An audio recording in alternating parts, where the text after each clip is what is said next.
So the other day we were at the workshop, and you said something that I don't know if I agreed with. Maybe I do. Maybe I don't. I don't know. You had said to the crew that was there. You said a lot of stuff in the workshop. You do like to talk. Yeah.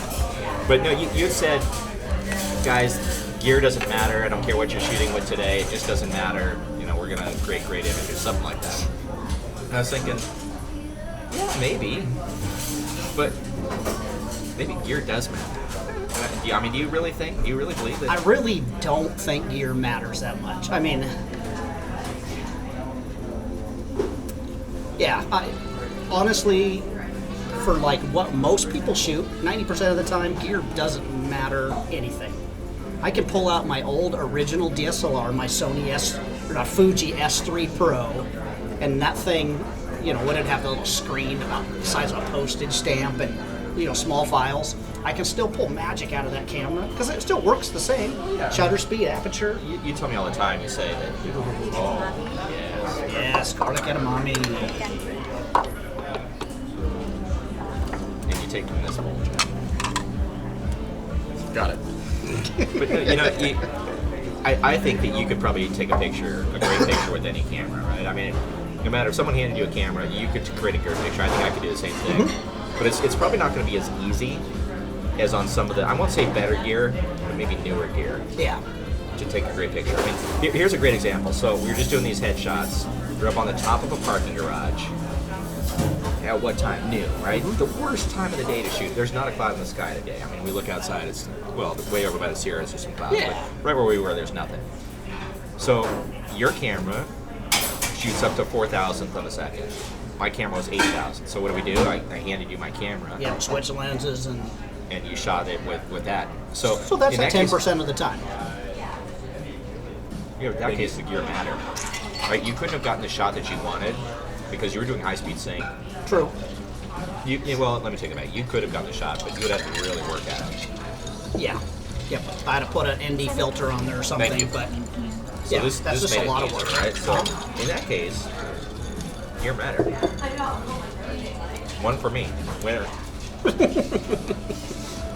What do you think?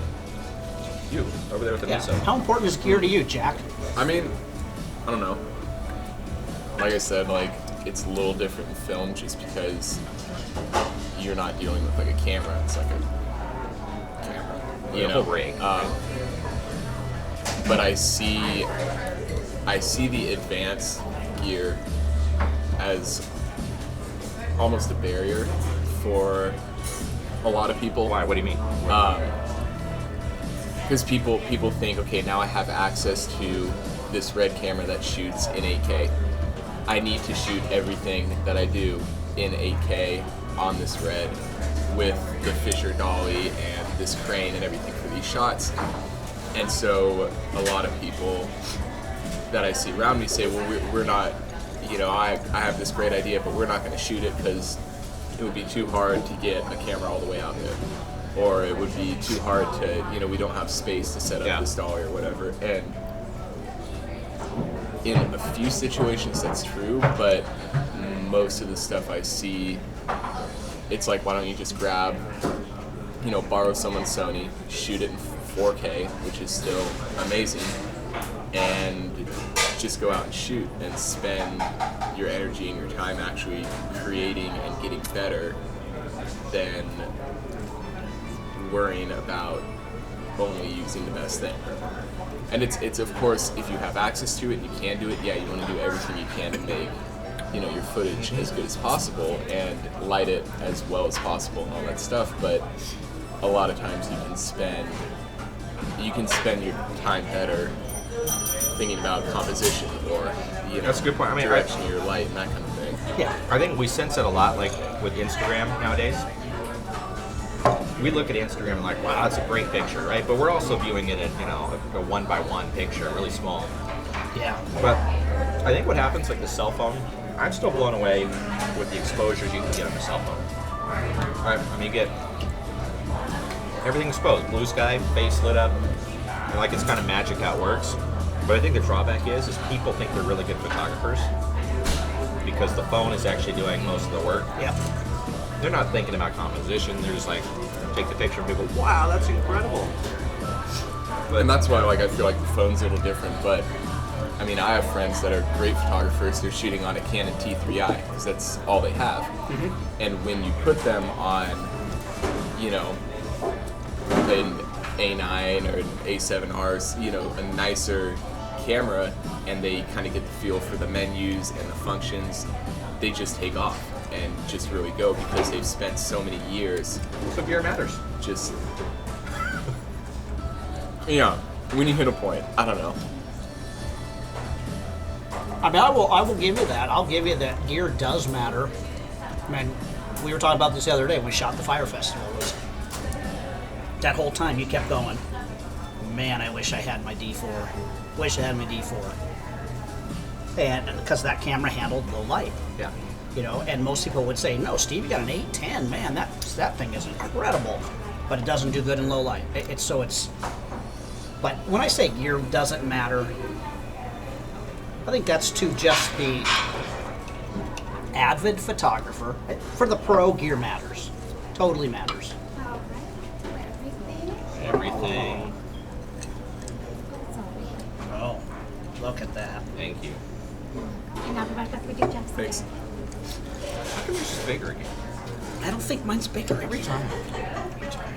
But we have flowers this time. Yeah, this is new. I gotta snap it. Yeah, you better snap some The pictures. beautiful flowers. Get it for the gram, speaking of great photographers. No, so I think that, you know, as for pros, gears matter.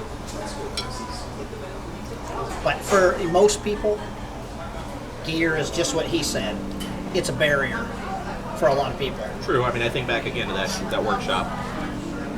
How many people didn't know how to use their camera? And it's not a slam on them. But then they go out saying, oh, this new camera shoots so much better. I'm going to spend a bunch of money on that. And you haven't maxed out what you already have. I mean, it's like, I'd love to shoot with a D5. But do I really have a reason to shoot with it? No. Yeah, because it'd be cool to shoot with. Pretty No. super cool. But like what? I mean, it's like both of us are going, man, should we upgrade to an 850? It would be great. Would our files would be better. But I we think wouldn't it'd be be, wonderful. we would not be better My wife photographers. disagrees with me. That's right. It wouldn't make you a better photographer. Not at all. In fact, I think it makes you a worse photographer. Because going back to what Jack said, you rely on the gear more than your skills. Yeah. Because you think the gear is making you a better photographer. And I'm starting to talk myself out of gear matters, but the whole thing is that you rely on like a D4. Okay, when I shot with my D4 and did, you know, thousands of concerts, that D4 was magical because I could shoot in the dark. And I could still get a good exposure. 25,000 ISO, no problem.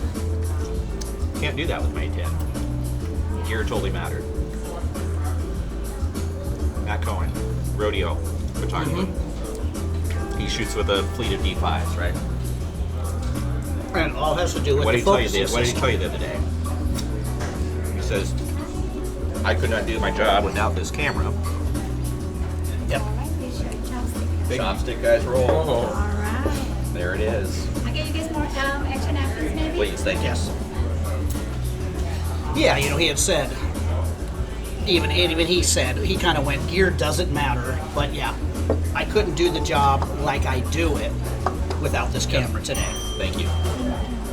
You know, he said I could still do it, but it was a matter of, he just goes, it's made my life easy And that's because of that focusing system. because of the focusing system. Had nothing to do with anything else, but, you know, again, he's like, I couldn't shoot an 850 because I got to be able to shoot in low light. That's a big chunk. I think this is a Brian roll because it's really tight. Yeah. Brian does a good job. Which is nice because they don't fall apart when you have to take 4 bites.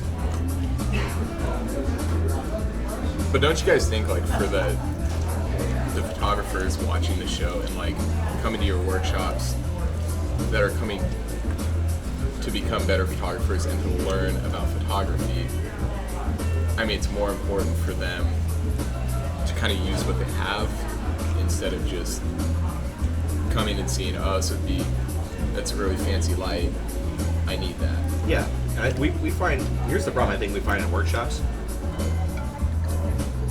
The more resources someone has, meaning, you know, they have money to purchase the fun gear, the expensive gear, Yep. the less they know. You know, and we have some people that show up to workshops with the best of everything. I mean, Yep.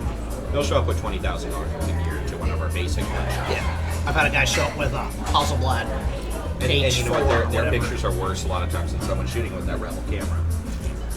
You know, or a Nikon D3100, right? Because they're expecting the gear They to expect do the the gear. work. The gear does not know how to compose. The gear doesn't know how to light. Jack, how's your chopstick? It's honestly like the best thing ever. It's really good. That's I it. like the smoky. The smoky on the top, it's really interesting. Huh? Yeah, Kind I of. like the kind of garlic, whatever that is. You haven't had sushi since the last time. No, it's been ages. It's been terrible. You say since the eclipse? No, sushi stopped in Hollywood. Since we that's took right, it, yeah. since you went with us. Yeah. Okay. That place wasn't bad. For an all-you-can-eat type. What is all-you-can-eat, right? Or was it just... It was cheap sushi. $3 rolls. Yeah. Yeah, $3 there were rolls. small half rolls. That wasn't bad. But nothing like our friend Sonny makes here. Yeah, if you're a sushi lover, you owe it to yourself to make a pilgrimage to Sacramento, out to Roseville, and to have one of these everything rolls. I think I said it last time we were here, you know, we're so fortunate in this area. Fortunate if you like sushi. But we've got a lot of good sushi places. Yeah. Which is funny, you're in LA, and you can't find good I haven't had sushi. good sushi. No. And yet, we find it everywhere here. Yeah. Yeah, we try, and people say, "Oh, go to this place; it's great," and I go, and it's not. It's not umi sushi. No. Nope.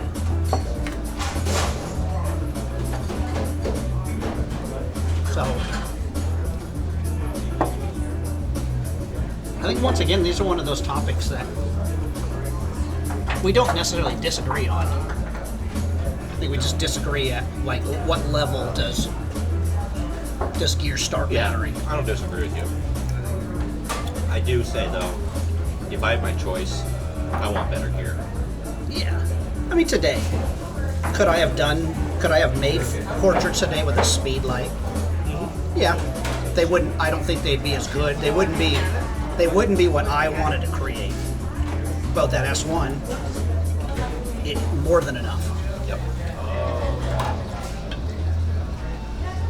Do you like eat this? Don't eat it. You can eat it. You do. Soy sauce. A little soy sauce, I ate one of them last time. Wasabi. It really doesn't taste like anything. It really doesn't. You remember the first time we took you here? I ate all the wasabi. You ate the whole bottle or the whole Big wad of wasabi. wad of wasabi? That was a really bad idea. Yeah. How'd you feel like that? I didn't feel super good. About a day and a half. But you know, gotta do it. Gotta do it for fans. Gotta The fans. do it for Jack and his fans. Yeah, I don't really know why I did it. You know, Jack, you were in that episode of the Ugly Location Challenge. People still write to us and talk about Jack. I tried, you know. That was such a good episode. It was really fun. It was a fun But it day. has not been watched enough. No. Need to watch it more. That was like probably like the best one. I think it's one Personally. of the best things we've ever done was that ugly location. But You cheated, though. I did. I've always cheated at games. That's how you become a good photographer. Cheat things, make it work. I remember going to parties and I'd like tell my wife, like, okay, if we're doing one of those guessing games, whatever the options are, I'm always going to say the second one. You know, it's like, because I want to win. Or you mean like a newlywed type Uh-huh. game or something? Yeah, it's always like, what do you think they're thinking? It's pick whatever it is. I'm gonna guess the second one. I just hope it's not something weird. Oh, a lot of times it is, but you know, I would rather win than be thought of as normal. Yeah. You know if I'm gonna eat anything for the rest of the day. Oh, I'm so full. I don't think I changed your mind though. Did you change my mind? I don't think so. I don't think so. I think we both actually again agree more than we think we agree. Yeah, I think so. I think it's Do you again. agree? I'd agree that Even Jack agrees with for me sure. Yeah. that we all agree. To disagree.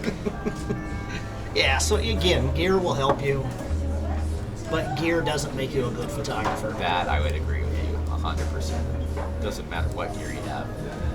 You gotta have this gear Yeah. actually working. And most people don't. We've seen a lot of people gearless. So hopefully there's no the chain on their gear. hopefully the people watching this have gears turning, and they'll get out there and use the gear that they have with the gear And you up know, here they have. I think there's one thing that is really important though. What's that?